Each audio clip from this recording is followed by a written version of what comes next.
नमस्कार साथियों, स्वागत है आप सभी का एकलव्य पीसीएस में। साथियों, अगर आप तैयारी कर रहे हो एसएससी जीडी की, यूपी पुलिस की, लेखपाल की, यूपी ट्रिपल एससी के किसी भी एग्जाम की, चाहे लोअर पीसीएस हो चाहे कोई सा भी एग्जाम हो जिसमें जीके पूछा जा रहा है, और जीके में जीएस में अगर हिस्ट्री का पोर्शन दिया हुआ है तो ये क्लास आपके लिए ही है।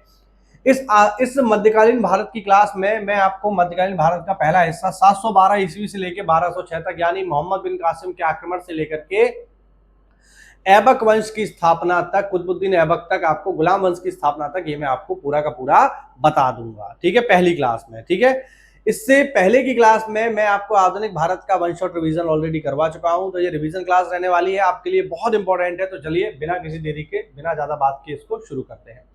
तो मध्यकालीन भारत की स्टार्टिंग होती है 712 ईस्वी से, या हम कहें मध्यकालीन भारत की स्टार्टिंग होती है साथियों भारत में इस्लामिक आक्रमणकारियों से। जो इस्लामिक आक्रमणकारी भारत में आए, वहां से स्टार्ट होता है हमारा मध्यकालीन भारत। और इस्लामिक आक्रमणकारियों में जो सबसे पहले आक्रमणकारी भारत में आए वो थे अरबी, और अरबियों में जो पहला व्यक्ति भारत आया 712 ईस्वी में साथियों, उसका नाम था 712 ईस्वी में जो पहला व्यक्ति भारत में आया, जो अरबी आक्रमणकारी आया, उस व्यक्ति का नाम था मोहम्मद बिन कासिम। ठीक है, तो मोहम्मद बिन कासिम के नेतृत्व में 712 ईस्वी में भारत पर पहला हमला हुआ, ये आपको याद रखना है। दूसरा आपको याद रखना है ये हमला हुआ कहां, तो याद रखना भारत पर पहला अरबी आक्रमण मोहम्मद बिन कासिम के नेतृत्व में सिंध क्षेत्र में हुआ था। सिंध क्षेत्र में हुआ था। सिंध क्षेत्र, सिंध क्षेत्र कहां पड़ता है, तो सिंध क्षेत्र आज के समय में पाकिस्तान में पड़ता है। उस समय पाकिस्तान जैसी कोई चीज नहीं थी, पूरा भारत ही होता था, तो ये सिंध क्षेत्र में आपका पड़ता है। इस समय जब यहां पर आक्रमण हो रहा है तो यहां का राजा कौन है, तो याद रखिएगा यहां का राजा है उस समय दाहिर। ठीक है, इस आक्रमण का उद्देश्य क्या था, आखिरकार क्यों हमला किया मोहम्मद बिन कासिम ने भारत पे, तो इस समय हमला करने का जो उद्देश्य है वो है केवल लूटपाट करना, यहां से पैसा प्राप्त करना, क्योंकि भारत को कहा जाता था सोने की चिड़िया, भारत में बहुत सारा पैसा था।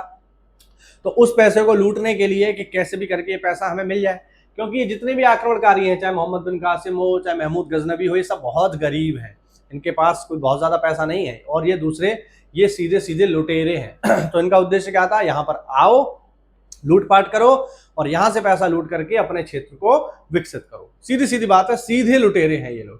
तो यहाँ पर आते थे, लूटपाट करते थे, और लूटपाट करने के बाद यहाँ से चले जाते थे। इसका दूसरा एग्जाम्पल हमें ये भी मिलता है कि मोहम्मद बिन कासिम ने जब सिंध को विजय कर लिया, तो सिंध को विजय करने के बाद सिंध का ही एक इंपॉर्टेंट शहर था जिसका नाम था मुल्तान। ठीक है, तो 713 ईस्वी में जब मोहम्मद बिन कासिम मुल्तान में पहुंचा तो उसने मुल्तान को भी विजय किया। ठीक है, और मुल्तान सिंध का ही हिस्सा था, सिंध राज्य के अंतर्गत ही आता था, तो इसको भी इसने विजय किया।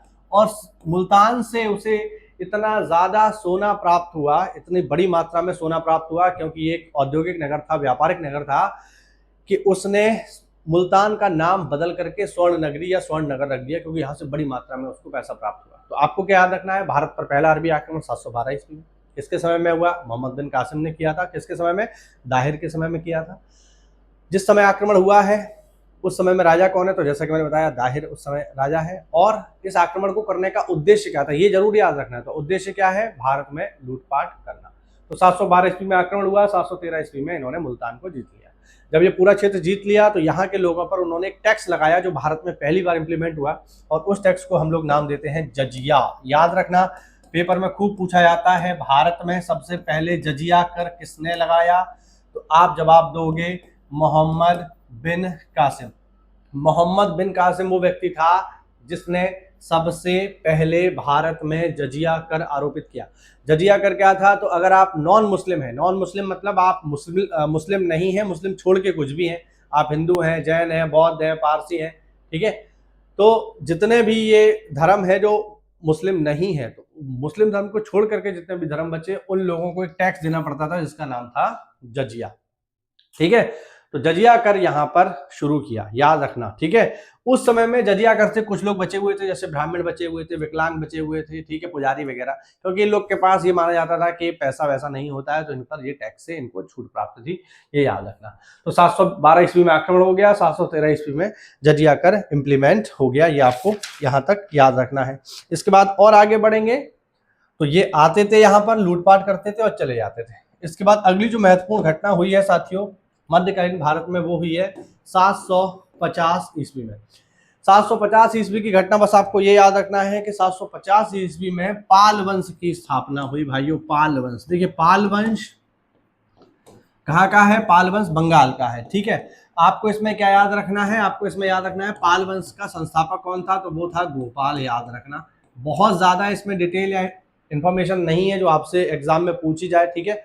नॉर्मल नॉर्मल आपको याद रखना है पाल वंश की स्थापना किसने की? गोपाल ने की। इंपॉर्टेंट क्यों है, आखिरकार हमें यहाँ पढ़ क्यों रहे हैं? तो इसलिए पढ़ रहे हैं क्योंकि प्राचीन भारत के बाद जब हम मध्यकालीन भारत में आते हैं, तो मध्यकालीन भारत में जब भारत पर इस्लामिक आक्रमणकारी हमला कर रहे हैं, तो उन हमलों से बचाने का काम हमें यही 2-3 वंश कर रहे हैं, चाहे पाल वंश हो चाहे राष्ट्रकूट वंश हो, तो ये हमें बचा रहे हैं। और इन्होंने करीब करीब 300-350 साल हमारी सुरक्षा की है इस्लामिक आक्रमणकारियों से, इसलिए इनको पढ़ना आवश्यक है। तो 750 ईस्वी में पाल वंश की स्थापना हुई। पाल वंश कहाँ का है? याद रखना, पाल वंश है साथियों बंगाल का, और इसका संस्थापक कौन है? इसके संस्थापक हैं गोपाल, ठीक है। 800 ईस्वी में 800 ईस्वी में साथियों स्थापना होती है किस वंश की? बहुत ही महत्वपूर्ण, राष्ट्रकूट वंश की। राष्ट्रकूट वंश की स्थापना होती है, ठीक है। जब मेरा वीडियो का पेपर था तो उसमें ये सवाल आया था कि राष्ट्रकूट वंश का संस्थापक कौन है, ठीक। तो मुझे इसका आंसर पता था तो मैंने कर दिया, इसलिए मैं सिलेक्ट भी हो गया। तो 800 ईस्वी में राष्ट्रकूट वंश की स्थापना हुई साथियों। राष्ट्रकूट वंश का संस्थापक कौन है? दांती दुर्ग है, याद रखना, दांती दुर्ग। और राष्ट्रकूट वंश काफी महत्वपूर्ण है मध्यकालीन भारत के लिहाज से। अगर आप बात करो तो राष्ट्रकूट काफी महत्वपूर्ण है, क्योंकि राष्ट्रकूटों ने काफी सारा इंपॉर्टेंट काम यहाँ पर किया है। इनके क्षेत्र की हम बात करें कि ये कहाँ इनका साम्राज्य है, तो इनका साम्राज्य दक्षिण भारत में है, कर्नाटक के इलाके के आसपास इनका जो है साम्राज्य हमें देखने को मिलता है, ठीक है। कर्नाटका महाराष्ट्र के एरिया में इनका शासन है, ठीक।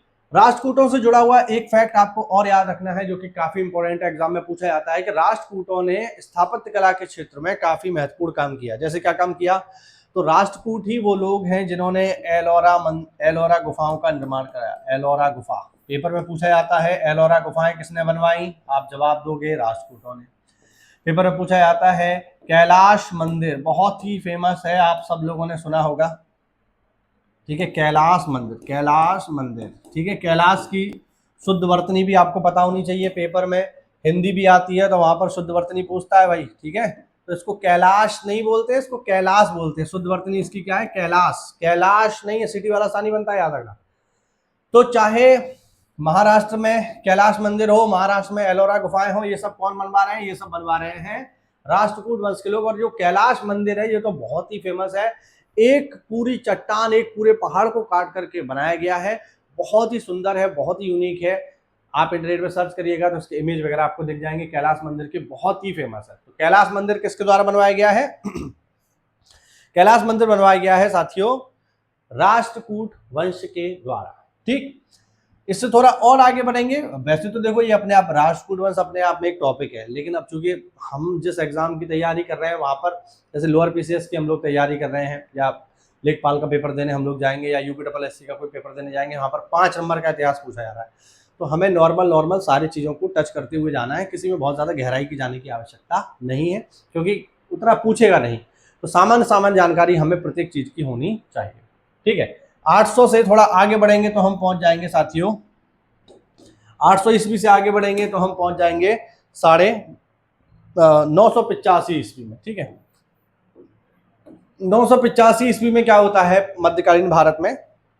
तो 985 ईस्वी में हमें देखने को मिलते हैं चोल वंश के एक राजा जिनका नाम है राजराज चोल।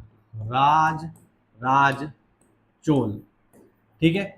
ये चोल वंश के एक राजा है, चोल वंश के संस्थापक नहीं है, चोल वंश के राजा हैं। और चोल वंश के संस्थापक अगर कोई पूछ ले तो ये भी मैं आपको बता देता हूं, चोल वंश के संस्थापक हैं विजयालय, ठीक है। तो विजयालय चोल वंश के संस्थापक हैं। और चोल वंश में एक राजा हुए हैं जिनका नाम है राजराज चोल, काफी महत्वपूर्ण है, ठीक है। राजराज चोल की राजधानी भी आपसे पूछता है तो ये है तंजावुर। राजराज चोल की राजधानी क्या है? तो ये है तंजावुर, ठीक है। तंजावुर इनकी राजधानी है। आप लोग कमेंट करके बताइए किस राज्य में है, ठीक है। ये इनकी राजधानी है। और राजराज चोल इसलिए इंपॉर्टेंट है क्योंकि दक्षिण भारत के काफी बड़े इलाके पे इनका साम्राज्य था और इन्होंने इस्लामिक आक्रमणकारियों को बहुत लंबे समय तक भारत में घुसने से रोक रखा, इसीलिए हम इनको पढ़ रहे हैं, याद रखना। तो तंजावुर इनकी राजधानी है। इसके अलावा राजराज चोल ने स्थापत्य कला के यानी बिल्डिंग जो है उनके क्षेत्र में भी कुछ बढ़िया काम किया है। जैसे अगर हम देखें कि इन्होंने क्या बनवाया है भाई, तो इनके द्वारा जो सबसे बढ़िया चीज बनवाई गई है वो है वृद्धीश्वर मंदिर, वृद्धीश्वर महादेव का मंदिर, याद रखना बहुत ही इंपॉर्टेंट है। वृद्धीश्वर महादेव का मंदिर किसने बनवाया है? राजराज चोल ने बनवाया है। कमेंट करिएगा कहां पर है ये मंदिर, आप लोग मुझे कमेंट करके बताओ, ठीक है। तो 985 ईस्वी में राजराज चोल हुए जिनकी राजधानी है तंजावुर, और ये बनवा रहे हैं वृद्धीश्वर महादेव का मंदिर, ठीक है। अब 712 ईस्वी से हम लोग 985 तक आ गए, यानी करीब करीब हमने 200-250 साल यहाँ पर कवर कर लिए। अब हम थोड़ा सा और आगे बढ़ेंगे, और आगे बढ़ेंगे साथियों, तो अब आ जाएगा यहाँ पर 1000 ईस्वी, ठीक है। और 1000 ईस्वी में क्या होता है साहब? 1000 ईस्वी में भारत पर तुर्की आक्रमण होता है, तुर्की आक्रमण। अब ये तुर्की आक्रमण कर कौन रहा है? तो साथियों तुर्की आक्रमण कर रहा है महमूद गजनवी। महमूद गजनवी, महमूद गजनवी कहां से आया है? तो महमूद गजनवी गजनी से आया है, जो अफगानिस्तान के आसपास देखने को मिलता है। तो महमूद गजनवी गजनी से आया है और ये भारत पर हमला करता है। इसने भारत पर एक दो हमला नहीं किया है कि एक दो हमला करके रुक गया, नहीं। जैसा कि हम सब लोग जानते हैं, आप लोगों ने कई बार पढ़ा होगा कि महमूद गजनवी ने भारत पर बैक टू बैक 17 बार आक्रमण किया। 17 बार इसने भारत पर हमला किया। इसके हमला करने का उद्देश्य क्या था? तो इसके हमला करने के साथियों केवल इसके हमला करने के दो उद्देश्य थे। पहला तो उद्देश्य था कि लूटपाट करना, लेकिन इसका उद्देश्य लूटपाट करने के साथ साथ भारत में सत्ता स्थापित करना, मुस्लिम सत्ता स्थापित करना भी इसका उद्देश्य था। तो अगर पेपर में पूछता है कि महमूद गजनवी के भारत पर हमला करने का उद्देश्य क्या था, तो आप बताओगे भारत में इस्लामिक सत्ता स्थापित करना। और अगर हम बात करें मोहम्मद बिन कासिम की, तो उसके आक्रमण का उद्देश्य क्या है? तो उसके आक्रमण करने का उद्देश्य है यहाँ पर लूटपाट करना। महमूद गजनवी का उद्देश्य यहाँ पर इस्लामिक सत्ता स्थापित करना तो था, लेकिन ये इसमें सफल नहीं हो पाया, ये बात आप ध्यान रखना। क्योंकि हमला करता था, हमला करके लूटपाट करके भाग जाता था। इसके दिमाग में ये बात थी कि हमें यहाँ सत्ता स्थापित करनी है, लेकिन वो सपना सफल नहीं हो पाया। वो सपना कब सफल होगा? वो सपना सफल होगा मोहम्मद गौरी के समय पे। तो याद रखिएगा, भारत में इस्लामिक सत्ता स्थापित करने का श्रेय किसको जाता है? मोहम्मद गौरी को, ठीक है। तो ये चीजें आप लोग दिमाग में रखिएगा। तो 17 बार यहाँ पर इसने हमला किया है, ठीक है। और उन 17 हमलों में जो सबसे इंपॉर्टेंट हमला है वो हुआ है 1025 में, ठीक है। 1025 में एक बहुत ही महत्वपूर्ण हमला हुआ है। और वो हमला कहाँ हुआ है? तो हम सब लोग जानते हैं, वो हमला हुआ है सोमनाथ मंदिर पर, सोमनाथ मंदिर पर। तो सोमनाथ मंदिर पर हमला हुआ है और ये इसका 16वां हमला था। टोटल 17 हुए ना, तो ये इसका 16वां हमला था, याद रखिएगा। सोमनाथ मंदिर पर महमूद गजनवी ने कब हमला किया? 1025 में। कौन सा हमला था? 16वां हमला था। और सोमनाथ कहाँ पड़ता है? सोमनाथ पड़ता है गुजरात में, हम सब लोग जानते हैं। इस समय यहाँ के राजा कौन थे जिस समय सोमनाथ पर हमला हो रहा है भाई? इस समय यहाँ के राजा कौन थे? तो इस समय यहाँ के राजा थे, हाँ जी, तो जिस समय हमला हो रहा है सोमनाथ मंदिर पर, इस समय यहाँ के राजा हैं भीमदेव, जो कि चालुक्य वंशी हैं। तो भीमदेव यहाँ के राजा हैं, हम इन्हें कह सकते हैं भीमदेव चालुक्य। चालुक्य वंशी भीमदेव यहाँ के राजा हैं। इन्होंने यहाँ पर हमला किया, ठीक है। इनके समय में हमला हुआ और इनको जब पता चला कि एक इस्लामिक आक्रमणकारी हमारे ऊपर हमला करने वाला है, महमूद गजनवी हमला करने वाला है, तो इन लोगों ने सोमनाथ मंदिर को बचाने का कोई बहुत ज़्यादा प्रयास नहीं किया। इसलिए नहीं किया क्योंकि इन लोगों को लगता था कि भाई सोमनाथ मंदिर में तो खुद स्वयं महादेव बैठे हैं और ये अधर्मी व्यक्ति है, जैसे ही मंदिर में प्रवेश करेगा महादेव रुष्ट हो जाएंगे और महादेव अपनी तीसरी आंख खोल करके इनको उड़ा देंगे, इनको समाप्त कर देंगे। और हमें कुछ करने की ज़रूरत ही नहीं पड़ेगी, महादेव स्वयं ही इसका विनाश कर देंगे। लेकिन हम ये भूल जाते हैं कि ईश्वर खुद कुछ नहीं करता है, वो हमारे द्वारा ही सारी चीज़ें करता और करवाता है। तो यही हुआ, जब इन्होंने हमला किया तो कोई इसका प्रतिकार करने वाला नहीं था और अंत में सोमनाथ मंदिर को लूट लिया गया। बहुत बड़ी मात्रा में यहाँ से सोना प्राप्त हुआ, जिसको ये अपने घोड़ों पर लाद करके अपने देश गजनी ले गया। कुल मिला के जो भी हो, सोमनाथ मंदिर पर हमला किया गया और 1025 में इसको बुरी तरीके से तोड़ दिया गया, इसको लूट लिया गया। जब ये सारी चीज़ें हो रही हैं तो महमूद गजनवी के साथ एक राइटर भी आया है जिसका नाम है अल बरूनी। याद रखना, अल बरूनी किसके समय पर है, तो ये आपको याद रखना चाहिए। अल बरूनी की अगर हम बात करें तो अल बरूनी गजनवी के साथ आया, ठीक है। अल बरूनी एक यात्री है, एक लेखक है। ये महमूद गजनवी के साथ भारत आया और यहाँ पर आकर के इसने जो भी चीज़ें देखी, जो भी चीज़ें समझी, उसके आधार पर एक किताब लिखी जो बहुत महत्वपूर्ण है। उस किताब का नाम है किताब उल हिंद। किताब उल हिंद, ये आपको याद रखना है। किताब उल हिंद का राइटर कौन है? किताब उल हिंद का राइटर है अल बरूनी। तो अल बरूनी ने किताब लिखी। इसके अलावा अल बरूनी का एक फैक्ट और भी है जो आपको पता होना चाहिए, वो ये कि अल बरूनी ही ऐसा पहला व्यक्ति है, पहला मुस्लिम व्यक्ति है जिसने पुराणों का अध्ययन किया। तो पुराणों का अध्ययन करने वाला पहला व्यक्ति कौन है? पुराणों का अध्ययन करने वाला पहला मुस्लिम व्यक्ति है अल बरूनी। तो अगर पेपर में सवाल आता है कि पुराणों का अध्ययन करने वाला प्रथम मुस्लिम कौन है, तो आप जवाब दोगे इसका अल बरूनी, ठीक है, याद रखिएगा। और अगर हम देखें तो 1025 तक हम लोग आ गए। 1025 से आगे बढ़ेंगे, तो 1025 से आगे बढ़ेंगे तो अब आ जाएगा साथियों, अब आ जाएगा 1191। 1191 और 1191 में क्या होता है हम सभी लोग जानते हैं। एक अन्य व्यक्ति, एक अन्य आक्रमणकारी भारत पर हमला करता है जिसका नाम है मोहम्मद गौरी। तो 1191 में ये जो मोहम्मद गौरी है ये भारत में आता है और मोहम्मद गौरी का युद्ध 1191 में किसके साथ होता है, तो हम सब लोग जानते हैं। 1191 में मोहम्मद गौरी का युद्ध होता है अजमेर के राजा जिनका नाम था पृथ्वीराज चौहान। तो 1191 में हुआ तराइन का प्रथम युद्ध। तराइन का प्रथम युद्ध। तराइन हरियाणा की साइड पड़ता है, हरियाणा का एक बहुत बड़ा इलाका है, ठीक है। तराइन, एक बार इसको कंफर्म कर लेना में भी। तो तराइन का साहब युद्ध हुआ और तराइन का युद्ध किस किस के बीच हुआ है, तो हम सब लोग जानते हैं। एक तरफ है गौरी और दूसरी तरफ है कौन? दूसरी तरफ है पृथ्वीराज चौहान, ठीक है, पृथ्वीराज चौहान। पृथ्वीराज चौहान का एक अन्य नाम भी है जो है राय पिदौरा, ठीक है, याद लिख देता हूं, राय पिदौरा के नाम से भी इनको जाना जाता है, ठीक है। तो इनको पता चला कि एक आक्रमणकारी है और हमारी सीमा में एंटर कर रहा है, क्योंकि अगर हम थोड़ा सा इतिहास देखें तो हमें पता चलेगा कि मोहम्मद गौरी डायरेक्ट इनके ऊपर हमला नहीं किया। इससे पहले वो पंजाब का कुछ इलाका कुछ जीत चुका था, ठीक है, पाकिस्तान की तरफ का जो इलाका था वो जीत चुका था। तो जब उसने वो इलाका जीत लिया तो उसकी सीमा टच होने लगी पृथ्वीराज चौहान की सीमा के साथ। उस समय दिल्ली राजधानी नहीं हुआ करती थी, उस समय पृथ्वीराज चौहान की राजधानी थी अजमेर और अजमेर से ही पूरा शासन चलता था और अजमेर रियासत के अंतर्गत ही दिल्ली भी आता था। दिल्ली उस समय राजधानी नहीं थी। जब सीमा टच होने लगी तो युद्ध होना अवश्य संभावी हो गया और इसी वजह से दोनों सेनाओं के बीच युद्ध हुआ। अब पृथ्वीराज चौहान ऑब्वियस बात है बहुत महान राजा थे, बहुत ताकतवर राजा थे, इसलिए उन्होंने इसको बहुत ज़्यादा सीरियस नहीं लिया।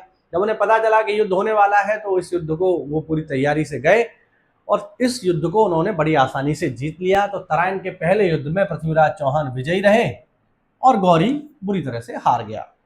गौरी को पकड़ लिया गया, चौहान के सामने लाया गया और चौहान ने एक ऐतिहासिक गलती कर दी, क्योंकि चौहान थे, उन्होंने देखा कि ये तो युद्ध हार चुका है, उसने हथियार डाल दिए। तो जो राजपूतों की परंपरा है कि हम निहत्थे लोगों पर हाथ नहीं उठाएंगे और उन्हें छोड़ देंगे, है ना, ये सारी बातें, इसकी वजह से उन्होंने जो है गौरी को पकड़ा और गौरी माफ़ी मांग गया कि साहब हमें माफ़ कर दो, हम दोबारा यहाँ नहीं आएंगे और हमें छोड़ दो। तो उन्होंने कहा ठीक है चलो तुम्हें यहाँ से छोड़ देते हैं, भगा देते हैं, और इस तरीके से उन्होंने गौरी को छोड़ दिया। ये एक ऐतिहासिक गलती थी, क्योंकि अगर ऐसा नहीं होता तो पूरा का पूरा मध्यकालीन इतिहास ही बदल जाता। लेकिन राजपूत राजा हैं, आन बान शान है साहब, उन्होंने कहा नहीं हम तुम्हें माफ़ कर देते हैं, दोबारा इधर मत आना। कोई बात नहीं साहब, गौरी वहाँ से चला गया और गौरी जब वहाँ से चला गया तो उसने तैयारी करी खूब मेहनत करी, जैसे हम और आप लोग कर रहे हैं एग्जाम के लिए, और जो भी कमियां थी जिसकी वजह से युद्ध हारा था उन्हें ठीक करते हुए 1192 में फिर आ गया, और 1192 में फिर से युद्ध हुआ। और इस युद्ध को हम लोग क्या कहते हैं? इस युद्ध को हम कहते हैं तराइन का द्वितीय युद्ध। ठीक है, सब लोग को पता है ये है तराइन का द्वितीय युद्ध। पहला हमने देख लिया, ये है तराइन का द्वितीय युद्ध। अब तराइन का द्वितीय युद्ध भी किसके बीच हुआ है? वो सेम पार्टी है, गौरी और पृथ्वीराज चौहान। अब पृथ्वीराज चौहान को फिर से पता चला कि साहब युद्ध जो है फिर से आ गया, ये भगोड़ा जैसे हमने छोड़ दिया था फिर से आ गया है, तो इस बार उन्होंने उसको बहुत ज्यादा सीरियस नहीं लिया। अच्छा, इसके बीच में ही कुछ और घटनाएं हुई। जैसे घटनाएं ये हुई कि पृथ्वीराज चौहान को सहयोगिता पसंद आ गई। कन्नौज के जो राजा थे जयचंद, उनकी पुत्री थी, तो वो उनको अपने साथ भगा लाए, जबरदस्ती महल में गए और अपने साथ उन्हें घोड़े पर भगा लाए। तो उनके साथ भी वो व्यस्त थे उस समय पर जिस समय ये हमला हो रहा है। और उन्हें जब पता चला कि फिर से आ गया है गौरी, तो उन्होंने इसको बहुत ज़्यादा सीरियस नहीं लिया और कहा कि ठीक है, आप लोग जो है अपनी जो सेनापति थे उनसे कहा आप लोग ही मैनेज कर लो, मेरे आने की कोई ज़रूरत नहीं है, दोबारा इसको मार के भगा देना, काम चल जाएगा, मेरे आने की बहुत ज़्यादा आवश्यकता नहीं है। ऐसा कहकर पृथ्वीराज चौहान ने गौरी को हल्के में लिया, जिसका उन्हें नुकसान हुआ। और फाइनली ये युद्ध जो था, तराइन का जो दूसरा युद्ध था, ये गौरी जीत गया। ये गौरी जीत गया और पृथ्वीराज चौहान हार गए। अब यहाँ से दो चीजें हो जाती हैं, है ना। पहला तथ्य ये हो जाता है कि कुछ लोगों का कहना है कि कुछ इतिहासकार मानते हैं कि चौहान वहीं मारे गए, युद्ध में ही मारे गए, है ना। और दूसरा जो तथ्य है वो ये है कि युद्ध में मारे नहीं गए चौहान, बल्कि वो गंभीर रूप से घायल हो गए। कहा जाता है उनकी आंख में एक तीर लग गया था और वहां से उन्हें अरेस्ट कर लिया गया और फिर अरेस्ट करके उन्हें जेल में डाल दिया गया। फिर उनसे उनका मित्र जो है मिलने आया और फिर वो एक पूरी स्टोरी है कि कैसे जो है शब्द वेदी बाण चला करके उन्होंने गौरी को मार दिया, है ना। वो पूरी स्टोरी आप लोग देख सकते हो। कुल मिला के 1191 में तराइन का प्रथम युद्ध हुआ जिसे चौहान जीते। 1192 में तराइन का द्वितीय युद्ध हुआ जिसको गौरी ने जीत लिया। और यहाँ से जैसे ही 1192 में युद्ध जीता गया, वैसे ही ये तय हो गया कि अब भारत पर गौरी कब्जा करेगा, भारत पर शासन करेगा, अब वापस नहीं जाएगा। ठीक है, तो आप याद रखिएगा, मोहम्मद बिन कासिम के आक्रमण का उद्देश्य क्या है? भारत में लूटपाट। लेकिन गौरी के आक्रमण का उद्देश्य केवल लूटपाट नहीं था, वो यहाँ सत्ता स्थापित करना चाहता था और वो इस काम में सफल भी हुआ। ठीक है, ये चीज आपको समझ आनी चाहिए। तो जब उसने सत्ता स्थापित कर ली तो यहाँ का राजा बन बैठा, लेकिन वो ये भी जानता था कि अगर मैं यहाँ डायरेक्ट गद्दी पर बैठ जाऊंगा तो यहाँ की जो हिंदू बहुसंख्यक प्रजा है वो मेरे खिलाफ हो जाएगी, और अगर जनता खिलाफ हो गई तो फिर आप कितने भी बड़े तुर्रम खान सही, आपको उड़ा दिया जाएगा। इसी वजह से उसने क्या किया, उसने पृथ्वीराज चौहान के अल्पवयस्क पुत्र को गद्दी पर बिठाया और खुद उसका संरक्षक बन बैठा। इवन जब आप हिस्ट्री पढ़ते हो तो आपको पता चलता है कि इस समय में गौरी ने जो सिक्के जारी करे थे गद्दी पर बैठने के बाद, उन सिक्कों पर एक तरफ लिखवाया श्री मोहम्मद बिन साम और दूसरी तरफ लक्ष्मी जी गणेश जी की फोटो छपवाई। इससे हमें पता चलता है कि उसने डायरेक्टली आकर के इस्लामिक रीति रिवाजों को भारत पर नहीं थोपा, क्योंकि वो जानता था अगर ऐसा करेगा तो जनता विरोध में खड़ी हो जाएगी और वो कभी भी शासन नहीं कर पाएगा। कुल मिला के ये सारी चीजें हुई यहाँ पर और 1192 में गौरी युद्ध जीत गया। अब जब गौरी युद्ध जीत गया तो गौरी के साथ एक व्यक्ति और भी है महत्वपूर्ण जो भारत में आए, उनको भी देख लेते हैं जरा। ठीक है, एक सेकेंड, उनको भी देख लेते हैं। और उनका नाम आप सब लोगों ने सुना होगा। वो 1192 में ही आए थे और उनका नाम है साथियों मुईउद्दीन चिश्ती। ठीक है, आप सब लोगों ने नाम सुना होगा। उनका नाम है मुईउद्दीन चिश्ती, केवल चिश्ती लिख देता हूं आपको समझ में आ जाएगा। इनका पूरा नाम है मुईउद्दीन चिश्ती। चिश्ती कौन है साहब? चिश्ती एक सूफी संत हैं। सूफी संत कौन होते हैं? तो इस्लाम में एक परंपरा है जिसे कहते हैं सूफीज्म। सूफीज्म परंपरा के अनुसार अल्लाह को गा करके संगीत के माध्यम से भी प्राप्त किया जा सकता है। हालांकि जो मूल इस्लाम है उसमें संगीत पूरी तरीके से हराम है, लेकिन जो इस्लाम की सूफी शाखा है उसमें संगीत को मान्यता है। और ये लोग गाने गा करके, भजन गा करके, कव्वाली गा करके अल्लाह को मनाने का प्रयास करते हैं। अल्लाह को एक तरीके से प्रेमी की तरह ट्रीट करते हैं। वो आप लोग जानते होंगे, कभी डिटेल में लेक्चर लेंगे तो उसके बारे में आपको बताऊंगा। अभी के लिए ये समझो कि सूफीज्म के समर्थक थे कौन? मुईउद्दीन चिश्ती। और मुईउद्दीन चिश्ती 1192 में भारत आए और यहाँ पर इनकी मृत्यु जब हो गई तो इनकी दरगाह भी बनी हुई है। इनकी दरगाह कहाँ है साहब? तो मुईउद्दीन चिश्ती की दरगाह है अजमेर में, याद रखना, यहाँ पर इनकी दरगाह है। और मुईउद्दीन चिश्ती ने एक नया संप्रदाय चलाया जिससे कहते हैं चिश्ती संप्रदाय, और इसको मूल भाषा में कहा जाता है चिश्ती सिलसिला। ठीक है, याद रखना, ठीक है। चिश्ती सिलसिला किसने चलाया साहब? चिश्ती सिलसिला चलाया मुइनुद्दीन चिश्ती ने। कहा जाता है कि जब ये भारत आ रहे थे 1192 में, तो इनको लोगों ने समझाया कि युद्ध चल रहा है साहब, गौरी एक बार युद्ध हार चुका है, तुम मुसलमान हो, तुम भारत जाओगे तो मार पड़ेगी, लोग मार मार के तुम्हारा भूत उतार देंगे, वहां मत जाओ। लेकिन उन्होंने कहा कि मैं तलवार लेके यहाँ एंट्री नहीं कर रहा हूँ, मैं अल्लाह का संदेश लेकर के आया हूँ, तो मुझे कोई नहीं मारेगा। और सही बात है, भारत के लोग बहुत उदार हैं, उदारवादी हैं, और उन्होंने इनको अपनाया और आज इनकी काफ़ी बड़ी मज़ार है। वहाँ पर बहुत सारे लोग, हिंदू भी बहुत सारे लोग अजमेर में जाते हैं। ठीक है, तो ये भी किसके समय पर है? ये भी आपका इसी के समय पर ही चल रहा है, ये भी गौरी के ही समय में चल रहा है। ठीक है, अब 1192 में जब गौरी ने जीत लिया अजमेर को, तो उसके बाद उसका अगला निशाना 1194 में देखने को मिलता है हमें। और 1194 में गौरी ने हमला किया किसके ऊपर? कन्नौज के ऊपर। और कन्नौज का उस समय राजा था जयचंद। ठीक है, तो एक युद्ध हुआ जिसे हम कहते हैं चंदावर का युद्ध। चंदावर का युद्ध, चंदावर जो नाम की जगह है साथियों, ये पड़ती है इटावा के पास। ठीक है, वहां पर पड़ती है। तो चंदावर का युद्ध किस किस के बीच हुआ है? तो ऑब्वियस बात है, गौरी और जयचंद के बीच हुआ है ना। अब ऐसा कहा जाता है कि जब गौरी पराजित कर रहा था चौहान को, तो चौहान ने सभी राजपूत राजाओं से मदद मांगी। जयचंद भी राजपूत राजा थे, इनसे भी सहायता मांगी, लेकिन इन्होंने सहायता नहीं करी। क्यों नहीं करी? क्योंकि इनकी बेटी संयोगिता को लेकर के चौहान चले गए थे, इस वजह से उन्होंने सहायता नहीं करी। लेकिन ये भूल गए कि अगर आज चौहान का नुकसान हुआ है तो कल को आपका भी नुकसान होगा। ठीक है, दुश्मन दुश्मन ही होता है। अगर ये सहायता कर देते चौहान की, तो कभी भी गौरी इनके दरवाजे तक नहीं पहुंचता। लेकिन अब वो इनके दरवाजे पर पहुंच गया और गौरी ने जयचंद को यहाँ पर पराजित कर दिया। गौरी ने इनको हटा दिया यहाँ से। और जब ये पराजित हो गए, तो इनके पराजित होने के बाद उत्तर भारत के करीब बहुत सारे हिस्सों पर कब्जा हो गया। किसका? बहुत सारे हिस्सों पर कब्जा हो गया गौरी का। मेनली उत्तर भारत में इनका कब्जा हो गया। ठीक है, उत्तर भारत में कब्जा हो गया, तो यहाँ पर जो गौरी है वो रुक गया। और यहाँ पर रुकने के बाद गौरी आगे बढ़ा, और यहाँ से आगे बढ़ते हुए गौरी ने तय किया कि अब वो यहीं रुकेगा। और अब इसके आगे के जो हिस्से हैं, जैसे कन्नौज से हम आगे बढ़ेंगे तो बिहार आ जाएगा, ठीक है, या बंगाल आ जाएगा, तो वहां पर ये खुद नहीं गया, वहां पर इसने भेजा अपने एक गुलाम को, ठीक है, जिसका नाम था कुतुबुद्दीन बख्तियार खिलजी। ये यहीं रुक गया और यहाँ से वापस चला गया। और यहाँ से आगे के जो अभियान है उनको करने की जिम्मेदारी दी गई। किसको? उनको करने की जिम्मेदारी दी गई, उनको करने की जिम्मेदारी दी गई साथियों बख्तियार खिलजी को। अब यहां तक हमने समझ लिया अच्छे से कि कैसे क्या हुआ। अब देखिए, एक चीज मैं आपको और बता दूं कि गौरी के अपने कोई संतान नहीं थी, यानी गौरी के मतलब संतान से सेंस पुत्र नहीं था, क्योंकि ये वो समय है जब पुत्र ही गद्दी पर बैठेगा, तो इनके कोई पुत्र नहीं था।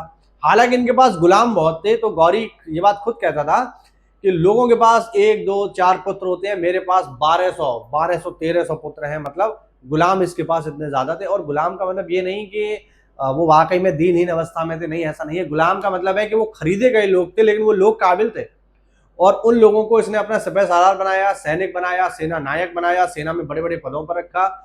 ये उन लोगों पर ट्रस्ट करता था। तो गौरी का ये कहना था कि मेरे कोई पुत्र नहीं है, लेकिन मेरे पास मेरे पुत्र जैसे गुलाम है। तो 1206 में मृत्यु हो गई किसकी? 1206 में गौरी की मृत्यु हो गई। अब गौरी की मृत्यु के बाद गौरी के द्वारा जीते गए विभिन्न क्षेत्रों पर उसके गुलामों या उसके जो सिपह सालार थे, जो उसके सैनिक थे, उनको वो हिस्से बांट दिए गए। और उन्हीं हिस्सों पर फिर अन्य बहुत सारे लोगों ने शासन किया, और यहीं से एक साम्राज्य की नींव पड़ती है। जैसे जो दिल्ली का क्षेत्र था साथियों, ठीक है, जो दिल्ली का क्षेत्र था, क्योंकि गौरी की तो मृत्यु हो गई, जो दिल्ली का क्षेत्र था, दिल्ली का क्षेत्र ऐबक को दे दिया गया। ऐबक, कुतुबुद्दीन ऐबक को दे दिया गया। कुतुबुद्दीन ऐबक कौन है? गौरी का सिपह सालार है, प्लस गौरी का गुलाम है। ठीक है, अगर हम बात करें बंगाल की, बंगाल का जो इलाका है, बिहार का जो इलाका है, वो किसको दे दिया गया? वो दे दिया गया कुतुबुद्दीन, वो दे दिया गया खिलजी को। ठीक है, बख्तियार खिलजी को ये इलाका दे दिया गया है। ठीक, और अगर हम बात करें सिंध क्षेत्र को, तो सिंध क्षेत्र जो था, सिंध का क्षेत्र दे दिया गया साथियों कुबाचा को। ये सब इनके दास हैं, है ना। तो इस तरीके से और भी हैं, एक आध और भी हैं, बट वो आप हमारे काम के नहीं है, पेपर में ये सब नहीं आता है। कुल मिला के इतना याद रखो कि जो भी क्षेत्र जीते गए थे गौरी के द्वारा, उन क्षेत्रों पर विभिन्न सिपह सालारों को उन क्षेत्र को दे दिया गया कि आप लोग यहां से शासन करो। अब ये क्षेत्र दिया किसने? तो ये क्षेत्र दिए हैं तुर्क अधिकारियों ने। तुर्क अधिकारी कहां बैठे हैं? तुर्क अधिकारी बैठे हैं लाहौर में, और उन्होंने तय किया कि गौरी के द्वारा जो भी क्षेत्र जीते गए हैं उन क्षेत्रों को इन्हीं लोगों को दे दिया जाए जो लोग गौरी के साथ यहाँ युद्ध में गए थे। ठीक, और इन्हीं सब में से हमें एक महत्वपूर्ण चीज यहाँ दिखाई देती है, वो है दिल्ली। और साथियों यहीं से, क्योंकि दिल्ली मिल गया ऐबक को, और यहीं से साथियों स्टार्ट होता है हमारी दिल्ली सल्तनत। ठीक है, यहीं से स्टार्ट हो जाती है साथियों दिल्ली सल्तनत। ठीक है, यहीं से दिल्ली डायनेस्टी स्टार्ट हो जाती है। दिल्ली सल्तनत की अगर हम बात करें साथियों, तो यहां पर आप देख सकते हो दिल्ली सल्तनत में हमें क्रमशः ये 4-5 वंश यहाँ देखने को मिलते हैं, जिनमें सबसे पहला वंश कौन सा है? जिनमें सबसे पहला वंश है गुलाम वंश, जिसका संस्थापक कौन है? कुतुबुद्दीन ऐबक, 1206 से 1290 तक। उसके बाद खिलजी वंश 1290 से 1320 तक, तुगलक वंश 1320 से 1414 तक, सैयद वंश 1414 से 1451 तक, और लोधी वंश 1451 से 1526 तक। पेपर में यहां से कुछ बेसिक क्वेश्चन आते हैं, जैसे दिल्ली सल्तनत की गद्दी पर सबसे लंबे समय तक शासन किस वंश ने किया? तो बिल्कुल आप यहाँ कैलकुलेशन कर सकते हो। सबसे लंबे समय तक शासन करने वाला जो वंश है वो है तुगलक वंश, करीब 94 साल। और सबसे कम समय तक जिस वंश ने शासन किया है वो है कौन सा? खिलजी वंश, केवल 30 साल। ठीक है, तो ये कुछ बेसिक क्वेश्चन है। तो ये आज की एक छोटी सी क्लास रही, जिसमें हमने 712 ईस्वी से लेकर के 1206 ईस्वी तक का जितना भी इतिहास था, जितनी भी इतिहास की महत्वपूर्ण घटनाएं थी, उनको हमने यहाँ देखने का प्रयास किया। अगला जो हमारा लेक्चर होगा, अगला जो हमारा वीडियो होगा, उसमें हम पूरा का पूरा दिल्ली सल्तनत एक ही क्लास में कवर कर लेंगे। ठीक है, तो उम्मीद करता हूं ये आपको पसंद आया होगा वीडियो। कोई भी डाउट हो कमेंट के माध्यम से पूछ लो, और मेरा टेलीग्राम चैनल जरूर ज्वाइन कर लो, वहां पर आपको सारी इंफॉर्मेशन मिलती है और मेरे से डायरेक्टली आप वहां बात भी कर सकते हो। तो मिलते हैं अगली क्लास में, तब तक के लिए जय हिंद, जय भारत, वंदे मातरम।